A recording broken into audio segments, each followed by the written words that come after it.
വണക്കം, നമസ്കാരം, സത് ശ്രീ അകാൽ. ഞാൻ നിങ്ങളുടെ മോട്ടീവ് ഫൈൻഡർ. ഇന്നൊരു കഥ പറയാമെന്ന് വിചാരിച്ചു വന്നതാണ്. വിശപ്പിനെ കുറിച്ച്.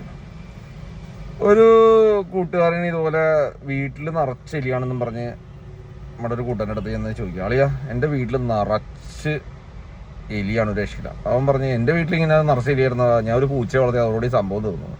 അത് കേട്ട് കഴിഞ്ഞപ്പോൾ വന്ന ഉടനെ തന്നെ ഒരു പൂച്ചയെ വാങ്ങിച്ചു. അതിന് നല്ലവണ്ണം ഭക്ഷണമൊക്കെ കൊടുത്ത് അങ്ങനെ വീട്ടിലിരുത്തി. പക്ഷേ പൂച്ച എലിയെ പിടിച്ചില്ല. അവൻ വീണ്ടും വിളിച്ചു, അളിയാടാ എൻ്റെ വീട്ടിൽ പൂച്ച ശരിയല്ലടാ, ഒരു രക്ഷയില്ല, പൂച്ച ഒരിക്കലും എലിയെ പിടിക്കണമൊന്നുമില്ല. എടാ എൻ്റെ വീട്ടിൽ പൂച്ച എലിയൊക്കെ പിടിക്കണുണ്ടല്ലോ, ഞാൻ ഒരു കാര്യം ചെയ്യും, 2 ദിവസം നിൻ്റെ വീട്ടിൽ കൊണ്ട് ഞാൻ നിർത്താമെന്നും പറഞ്ഞ് അവൻ ആ പൂച്ചയെ കൊണ്ട് വീട്ടിൽ നിർത്തി. അവൻ വീട്ടിൽ ചെല്ലേണ്ട താമസം ചറ പറ എന്നും പറഞ്ഞിട്ട് എല്ലാ എലിനെയും, ഒരുവിധപ്പെട്ട എല്ലാ എലിനെയും പിടിച്ചു തന്നു. മറ്റേ പൂച്ചയാണെങ്കിൽ അവിടെ സുഖമായിട്ട് ഇങ്ങനെ കിടന്നിരുന്ന് നോക്കണം, അവൻ തിന്നണത് നോക്കി അവൻ അങ്ങോട്ട് ചിരിച്ചോണ്ടിരിക്കുക. അപ്പം വിളിച്ച്, കളിക്കുക നിന്റെ പൂച്ച എല്ലാത്തിനും കഴിച്ചിട്ടുള്ളതെന്ന് പറഞ്ഞു. അപ്പം അവൻ പറഞ്ഞു, അതങ്ങനെയാടാ, ഞാൻ വീട്ടിലൊന്നും കൊടുക്കാറൊന്നുമില്ല. ശരിയാടാ, എൻ്റെ വീട്ടിലെ പൂച്ചയ്ക്ക് ഞാൻ ഫുഡൊക്കെ കൊടുത്താൽ ആളെ തടിയൊക്കെ വെച്ചാൽ അവിടെ കിടക്കുകയാണ്, വേറെ രക്ഷയില്ലെന്ന് പറഞ്ഞു.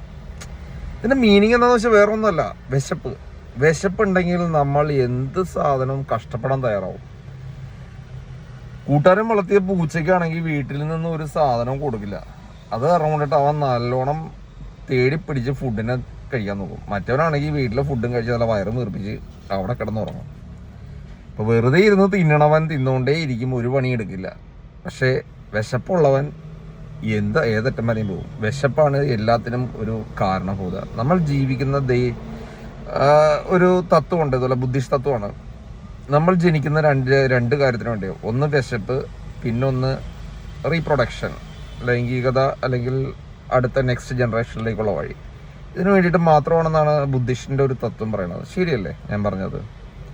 നമ്മുടെ തലമുറ നിലനിർത്തുക, പിന്നൊന്ന് വിശപ്പാണ്. വിശപ്പിന് വേണ്ടിയിട്ടാണ് നമ്മളെല്ലാവരും ഓടുന്നത്. വിശപ്പിന് വേണ്ടിയിട്ട് അധ്വാനിക്കണം. അധ്വാനിക്കുന്നതിനെങ്കിൽ കഷ്ടപ്പെടണം. കഷ്ടപ്പെട്ടാൽ അതിൻ്റെ ഫലം ഉറപ്പാണ്.